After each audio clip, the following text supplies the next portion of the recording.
Vamos começar a dizer da minha motivação pelo Ministério Público, né? Eu exercia atividade militar, eu era militar do Exército, servindo no 38º Batalhão de Infantaria, antigo 3º BC, aqui em Vila Velha, e tinha conhecimento, que já era meu amigo de algum tempo, o Dr. João César Sandoval, que, como eu, tinha sido também sargento da Força Aérea Brasileira, né? E toda vez que eu passava na casa do Sandoval, com a minha motozinha, que eu tinha uma moto e quartel de motocicleta, ele me chamava para tomar um cafezinho e tal, bater papo e tal. Então ele ficava sempre me sugerindo, fazer concurso, Ministério Público, fazer concurso, Ministério Público. Eu dizia para ele, eu não tenho jeito para esse negócio de ficar acusando os outros. Não, você tem, eu também não tinha, mas aprendi. Até que um dia ele me entrega um diário oficial e diz, ó, está aqui o edital do concurso, você vai se inscrever, né? Aí, o que fiz? Me dediquei exatamente à minha preparação.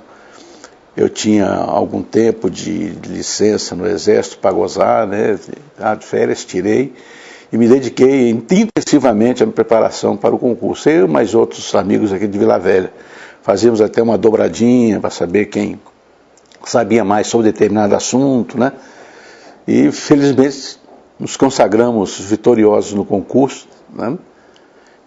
Um concurso que eu acho que até foi muito duro, porque exigiu muito da gente, só o psicotécnico levou uma semana, né? Durante a manhã inteira, você ia para lá de manhã, 8 horas da manhã, só saía meio-dia, submetida a testes psicotécnicos, né? Eu também me saí muito bem do psicotécnico, tanto que o psicólogo-chefe do laboratório, que era da Itapemirim, Aviação Itapemirim, e deu até um resultado dos exames, e em off chegou para mim e disse, eu quero lhe dar isso, para a sua orientação futura, né? Aí me deu a recomendação de dizer, parabéns, nesse grupo você saiu muito bem, tá? Você tem qualidades para o desempenho da função que você está pretendendo ir. Eu digo, muito obrigado, tal. Ele até me advertiu, você tem umas limitações que vão desaparecer com o tempo, que é exatamente você ficar jungido aos regulamentos militares, né? Então isso cria um certo tipo de comportamento, de você ficar ajustado aos regulamentos militares, né? Mas na vida civil você vai perder isso, vai perder e você vai deslanchar, né? E do concurso saímos vitoriosos também, entre o elenco que foi aprovado o concurso. E quando tomamos posse, foi em 1966, em abril de 66. A estrutura funcional era precária demais. Precária. O Ministério Público era um apêndice, né? Ninguém dava atenção ao Ministério Público, né? Era algo que o governo manipulava do jeito que queria, porque é um apêndice. Uma hora você estava perto da Secretaria de Estado, alojado, outra hora você estava em tal lugar. Você nunca teve uma autonomia administrativa, entendeu? Eu acho até que os chefes para dirigir o Ministério Público naquela época, eu acho que era meio difícil, porque ele dependeria muito de outras secretarias de Estado, principalmente a Secretaria de Administração, né, que não existia um departamento de serviço público de Estado, até para prover as necessidades materiais que o Ministério Público tinha. Então, era muito difícil, foi muito difícil, mas o Ministério Público, acho que era contingencial, era produto de uma época, né? Como substituto, a primeira designação que eu recebi foi para atuar aqui na comarca, então chamada comarca de Cariacica, que era vizinha da capital, e eu fui atuar lá, era um único juiz e um único promotor. Estava sem promotor e eu fui designado para lá. Cariacica sempre foi um município bem conturbado, né? Muito assassinato de mando, né? Era uma comarca próxima da capital, mas que tinha muito problema para ser resolvido. E isso não era diferente na área do judiciário, né? Mas passei lá pouco tempo, acho que eu fiquei 2 ou 3 meses só, quando novamente eu recebo uma designação para ir para outra comarca complicada, que era Santa Leopoldina, né? E também passei pouco tempo em Santa Leopoldina, mas tive uma experiência muito boa para lidar com aquele povo palmeirano, de você tomar depoimentos, né, de pessoas vamos dizer assim, descendentes de palmeiranos que não sabiam falar um mínimo de português, né? Você dependeria de tradutor, tal. Mas foi muito proveitoso aquilo, eu aprendi muito. Embora nascido em Vitória, eu não não conhecia essas particularidades da comunidade, né? Então, para mim, foi muito importante. Relatar lá é uma situação que nós vivemos lá numa instrução criminal, de que o cidadão era palmeirano, não tinha conhecimento nenhum do nosso vernáculo e o juiz está lá querendo tomar o compromisso dele e perguntar para ele: o senhor promete dizer a verdade? E ele ficava em pé na frente do juiz, olhando para a cara do juiz, como o juiz disse: esse cara está querendo, né, me gozar, tirar como a gente diz na gíria aí, um sarro comigo. Que ele ficava olhando para a cara do juiz, não respondia nada, o juiz perguntando: o senhor promete dizer a verdade? Até que o porteiro dos auditórios chegou no meu ouvido e disse: doutor Luiz, fala logo para o juiz que ele é palmeirano, ele não sabe falar português. Nós temos que chamar a dona fulana, que ela é que faz a tradução para nós, se ele é compromissado. Eu digo: tá bom, então falei. O juiz era um juiz substituto, né? Já entrou na magistratura até com uma pouca idade e tal. E aí nós fizemos, realmente. Aí o negócio deslanchou, né? Aí ele começou a entender, mas tinha situações lá que era até hilariante, porque tinha a palavra que ele sabia o que era. Quando o juiz estava perguntando, também pela forma de perguntar, a mulher traduzia para ele e ele respondia, não respondia nada, ou respondia um troço completamente divergente, completamente fora do contexto. Aí o porteiro veio no meu ouvido novamente e disse: Luiz, o juiz está perguntando errado, ele tem que usar o linguajar, aquela coisa. Aí eu falei no ouvido do juiz para ele perguntar, ele disse: mas eu não vou fazer essa pergunta. Ele disse: não, só tem que fazer, ou então não obter a resposta dele, né? Mesmo com a tradutora, não vai obter. E quando ele formulou a pergunta, aí não precisou nem a tradutora, entendeu? Ele respondeu direto, porque a palavra é uma palavra meio chula. Então o juiz disse: mano, mas tem que usar, porque ele só conhece isso, né? Que era a razão, o motivo do crime, que era um assassinato, né? Ele atirou com a espingarda lá num vizinho, então, e era um problema de família, que o cara tinha se envolvido com a mulher dele. E ele resolveu, então, matar o sujeito, né? Então, e o motivo desse crime é que ele ficava dificuldade de obter qual era a razão, né, do assassinato. Desde a época de substituto, muita coisa ocorreu na minha vida de promotor. Eu tive como substituto ir para a comarca de Afonso Cláudio, que também era uma comarca também de muito acervo de crimes ainda insolúveis, considerados insolúveis, né? E, a um pedido do governador na época, ao procurador-geral, eu fui escolhido. Até perguntei por que deveria ser eu, quando muita gente tinha passado lá pela região, né? Ah, mas tem que ser você, o governador quer um promotor que não se intimide muito, tal, com a situação da comarca, tal, aquela comarca, então, considerada perigosa para a época, né? Muito crime de mando, né? Eu fui para lá, cheguei lá, encontrei um magistrado que tinha sido meu contemporâneo na faculdade. E ele, quando me viu, então, abriu um largo sorriso e disse: tal. Eu fui: bom, que seja você que venha para cá.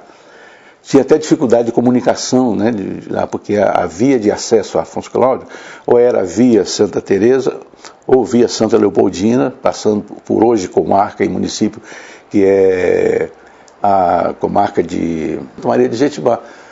E era muito difícil, era um ônibusinho pequeno, né, de uma porta única, era muito difícil. E a outra via era indo por Campinho, enfrentando aquela estrada antiga, que é hoje 262, até o chamado ali a Fazenda do Estado, lá para cima um pouquinho, onde você subia o Morro do Pinga-Fogo, você tinha que ultrapassar o Pinga-Fogo para chegar em Afonso Cláudio. E naquela época que chovia, aquilo ficava quase intransitável, né? E eu tive que enfrentar tudo aquilo, né? Arriscando até sofrer um acidente na estrada, porque era muito ruim realmente a estrada. Eu achava que aqueles motoristas de ônibus que passavam por ali, caminhão, eles eram verdadeiros artistas, viu? Verdadeiros artistas, porque manobrar naqueles trechos de estrada não era fácil, tá? Eu me lembro até de uma feita que eu tive que levar um jipe, que um cidadão que era policial, servia lá em Afonso Cláudio, pediu emprestado a um preso nosso lá, custodiado, prisão preventiva, e trouxe o jipe para Vitória. Aí o preso foi reclamar com o juiz, tal, que emprestou aquilo ali para Afonso Cláudio mesmo, alguma coisa, mas ele veio para Vitória com o jipe, não sabia onde é que estava o jipe. Aí pedimos ao chefe de polícia para localizar o policial aqui e tal, e ele fazer a entrega do jipe. E eu fui incumbido de levar esse jipe de volta para lá, mas convoquei o policial que morava ali em Baú para ele ir comigo também levar o jipe. E foi um pesadelo levar aquele jipe para lá. Era época de chuva, era dia inclusive de Festa da Penha. Aqui em Vila Velha era feriado, que era um dia de Festa da Penha. E nós nos deslocamos para Afonso Cláudio naquele jipe. Eu tive que abastecer o jipe várias vezes, porque o jipe era um beberrão. E passamos uma situação difícil. Era eu que estava dirigindo, subindo no Pica-Fogo, quando nos deparamos a falta de luz completa do veículo, que apagou tudo, farol tudo, já era noite. E quando conseguimos acender o farol, nós estávamos na ribanceira já da estrada, lá descendo o Pinga-Fogo. Tá? E quando chegamos para frente mais, faltou gasolina novamente, e não tinha onde botar gasolina, não tinha posto, não tinha nada. O que nós fazemos? Empurrar o jipe um trecho, deixar um cidadão, um proprietário, e pedir a ele, que ele tinha um veículo, se podia nos levar até a comarca. Tarde da noite já ele nos levou. Tarde da noite chovendo, e o jipe ficou lá, e eu disse que no dia seguinte a polícia iria buscar o jipe. E isso também são coisas que aparecem na vida da gente, né? Não, mas passou, sabe? Estamos ilesos. Fiquei praticamente um ano como substituto na comarca. Né? E granjeei várias amizades em Afonso Cláudio, né? Que eu conhecia algumas pessoas, colegas de ginásio, que eram naturais de Afonso Cláudio, né? Mas foi muito bom. Minha grande escola, exatamente no júri, foi Afonso Cláudio. Ali eu tive que me dedicar exatamente a estudar bastante, principalmente os processos, né, para desenvolver uma pauta imensa de júri, que era na realidade uma semana inteira. Muitas vezes fazíamos um júri de manhã e outro à tarde. Né? Mas foi a grande escola, meu grande aprendizado, porque eu não tinha ninguém por perto. O telefone era telefone de maçaneta para falar com Vitória, então falar pela rádio da polícia, né? Então você não tinha contato, vamos dizer assim, com a civilização. Tá? E foi ali meu grande aprendizado. Tive que tomar determinadas iniciativas que, na realidade, o tribunal reconheceu que estavam corretas, né? De desdobramento, um inquérito, às vezes falava em mais de um fato, entendeu? Aí você procurava de um inquérito, dividir até em dois, devolvendo para a polícia juntar mais isso ou aquilo, e oferecer denúncia. E isso nós passamos, eu acho que passamos a Afonso Cláudio a limpo, no que diz respeito ao exercício, né, do Poder Judiciário lá no combate à criminalidade. E, por incrível que pareça, paradoxal, fiz uma série de amizades em Afonso Cláudio. Não, Afonso Cláudio marcou muito a minha atuação, né? Marcou porque me ajudou muito em ter que aprender ao exercício da tribuna do júri, né? Aos mecanismos de funcionamento. Você sabe que o tribunal do júri é um tribunal que você tem juízes leigos, né, que você tem que convencê-los da tese do Ministério Público. Então, ali foi a minha grande escola. Né? A grande escola foi dali que eu me deslanchei e passei a ser considerado por um colega mais antigo, tal, que foi um grande tribuno de júri, né, para ser sempre coadjuvante dele, sempre convocando o procurador, meu nome, para ir dividir a pauta de júri dele aqui na capital.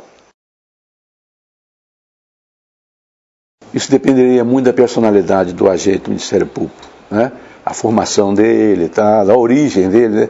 Eu, como tenho origem humilde, né, não tive dificuldade em perceber, muitas vezes, a necessidade que as pessoas tinham de chegar até buscar a proteção da justiça, orientá-los no que eles poderiam fazer. Então, eu sempre me dediquei a atender as famílias, nunca me neguei, sempre me dediquei, né? Tanto que as comarcas que eu passei, eu sempre era às vezes convidado pelo prefeito para participar das solenidades do município, né? E às vezes até criava uma enciumadazinha para o juiz que estava comigo, e o juiz indagava, por que você é convidado e eu não sou? Eu falei, você pergunta quem está convidando, né? Ele é a autoridade que está convidando, ele é que pode responder, não sou eu. Entendeu? E isso foi esse meu contato com a comunidade. E o Ministério Público precisa disso. Você no júri, se você não conquistar a respeitabilidade, o respeito da comunidade, evidentemente que os fatores externos que atuam, né, durante a sessão de júri, os pedidos, as pressões em cima dos jurados, vai ser muito mais forte e vai produzir efeitos. Nós exerceríamos uma espécie de antídoto disso, pela confiança que a gente inspirava aos jurados. Entendeu? Então isso foi muito bom e o promotor tem que fazer isso para ele merecer o respeito da comunidade. E nenhuma delas, olha só que eu atuei em casos sérios, mas nunca tive uma ameaça que eu reputei séria. Tive ameaça, mas nunca reputei nenhuma delas sérias. Né? Porque eu agia com equilíbrio, né? Mas com seriedade, muitas vezes até com dureza, em razão do fato, da ocorrência, tá? Mas sempre tive da comunidade um reconhecimento. Eu sou da época em que o promotor, nas comarcas de interior, ele tutelava os interesses dos trabalhadores. Não tinha sindicato, não tinha advogado de sindicato, né? Não tinha justiça do trabalho. Então nós éramos, na realidade, os patronos dos interesses trabalhistas desses trabalhadores. Então muitas vezes eu tive que receber contingentes de trabalhadores para promover a ação trabalhista.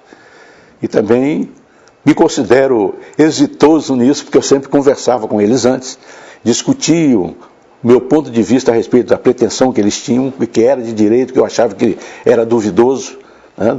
E conquistamos também algumas vitórias para os trabalhadores nessa época, e cujos honorários, que era condenado, a parte contrária, era revertido a favor do sindicato, né?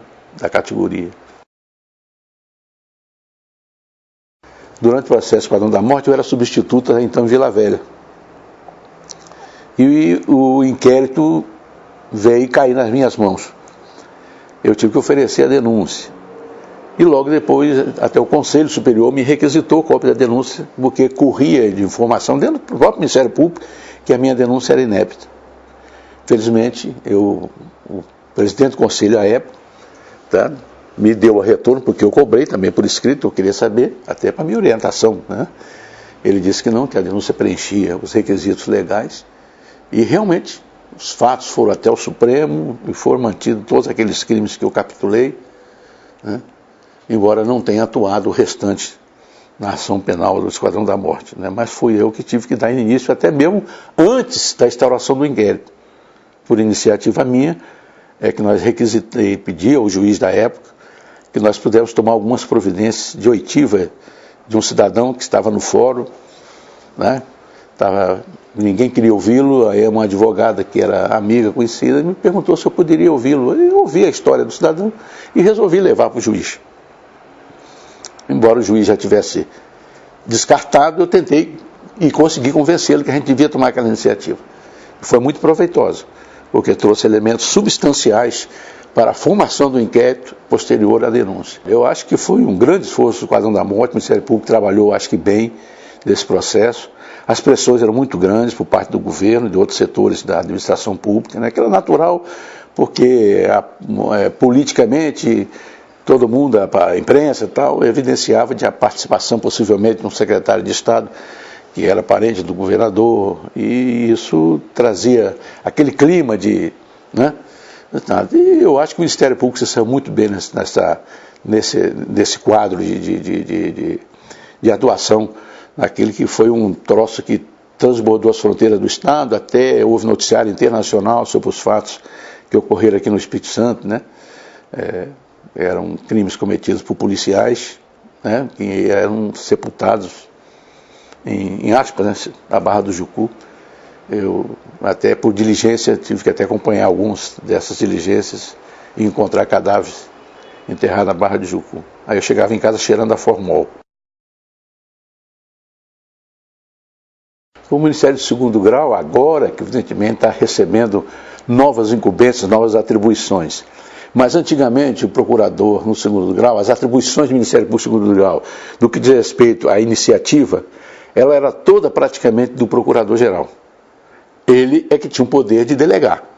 Ele escolhia um procurador e delegar para ele a missão dele atuar neste ou naquela casa que ele tinha que tomar iniciativa, né? Oferecer uma denúncia a nível de segundo grau. Então ela era só parecerista, né? Você descobria de ajudar a administração do Ministério Público, integrando o Conselho Superior do Ministério Público, né? Ajudando na administração superior, e o resto você era, perante o tribunal, acompanhar as sessões das câmaras ou das turmas e dar parecer nos processos. Agora, ao contrário, né?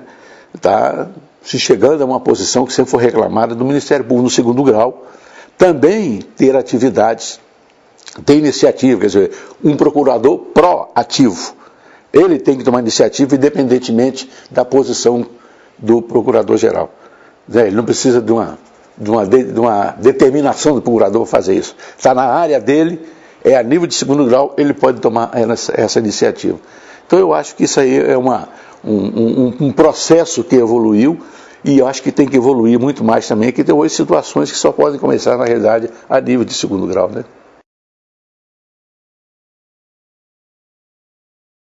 Fui presidente da associação, né? E durante a Constituinte, inclusive, eu estive em viagem muitas vezes para Brasília, representando a nossa associação, acompanhando o gabinete de deputado, de senador, né? Fazendo um apelo a ele para reconhecer as pretensões do Ministério Público na nova Carta Constitucional. Então essa luta, na época eu estava na diretoria da associação e participei muito delas. E depois no âmbito da Constituição Estadual também. Eu já era então presidente da associação nessa época, então eu era o presidente, e eu tive que atuar muito perante a Assembleia Constituinte Estadual para que algumas aberrações, né, que estavam sendo propostas nas diversas situações em que a Assembleia se manifestava, e que nós tivemos até, uma delas, tivemos até que recorrer ao Supremo. E eu disse até para o relator da Constituinte Estadual, que disse, se o senhor deixar permanecer isso, e a augusta Assembleia aprovar, eu posso dizer para o senhor, eu vou representar contra a inconstitucionalidade desse dispositivo. E foi exatamente o que aconteceu. A Constituição foi promulgada com o dispositivo, e eu representei o Procurador-Geral da República para retirar, e foi retirada pelo Supremo. Na minha época, você não existia legislação de proteção ambiental, né? Não existia, você não falava em código ambiental, não falava em direito ambiental, você não existia isso, né? Vai existir posteriormente, já quando eu, procurador, que eu fui até membro do Conselho de Meio Ambiente estadual, né? Conselho Estadual de Meio Ambiente. Mas na época de promotor você não tinha essa, porque não tinha legislação, de consumidor também, você não tinha uma legislação de proteção aos direitos do consumidor. Então eram áreas que você praticamente, era difícil de você ter uma atividade, uma atuação. O promotor atuava muito mais no crime, na tutela dos direitos de família, menor, né? E naquelas ações que havia interesse público, né? Do município, do Estado, da União, que no interior também você funcionava como um procurador de interesse da União também, né? Então, a atuação do Ministério Público naquela época se destacava acentuadamente muito mais nessa situação de proteção da tutela da ação penal, né? Na tutela dos interesses de direito de família, né? E também de ROF, sucessões. Então, eram essas as áreas mais peculiares de atuação do Ministério Público na época no interior. E a trabalhista, né? Muitos promotores tiveram que atuar como eu atuei bastante. A Incomar, que estava em pleno desenvolvimento, implantação de indústrias, então vinha contingente de trabalhadores de fora, né, para trabalhar, e isso resultava exatamente em problemas trabalhistas, né? O Conselho de Direito é que se mire naqueles colegas mais antigos que tiveram uma postura que sempre procuraram honrar a instituição. Então eu acho que os novos colegas, que é natural, a gente é novo, né? A gente está entusiasmado, vibrando, né? Eu me lembro até na minha atuação, teve gente que dizia assim, você tem essa atuação, essa postura, porque você saiu do Exército, né? Você tem o Exército, se o Exército fosse me dar apoio, porque eu era promotor de justiça, olha, eu fui apenas um servidor militar, né? Não tinha mais nada com o Exército. Entendeu? Mas você ainda é bem relacionado lá e tal. Não, bem relacionado até para de vez em quando atuar junto do batalhão para tirar uma dispensazinha de um filho e de outro, de colega, que não queria que o filho servisse porque ia atrapalhar os estudos, né? A gente ia lá para o comandante pedir para ver se ele dispensava, botava no excesso de contingente, tá, do filho do colega, mas isso nunca me doeu, não foi no Exército, mas é por questão de formação. Eu fui educado com meu pai dessa maneira, meus pais me deram essa educação. Então eu acho que os jovens hoje estão entrando no Ministério Público, encontram uma instituição hoje consagrada, né, no contexto constitucional, com uma série de garantias, prerrogativas, e isso tudo é por dele que tem que valorizar, porque essa prerrogativa não é propriamente do agente do Ministério Público. ela é institucional, mas endereçada à sociedade. A sociedade está nos conferindo isso para que nós possamos dar retorno a ela. Então eu acho que isso é que é o grande, vamos dizer assim, farol que os novos promotores têm que saber. As garantias não são pessoais suas, em benefício da sociedade. Ele tem que fazer uso dela para dar o retorno para a sociedade.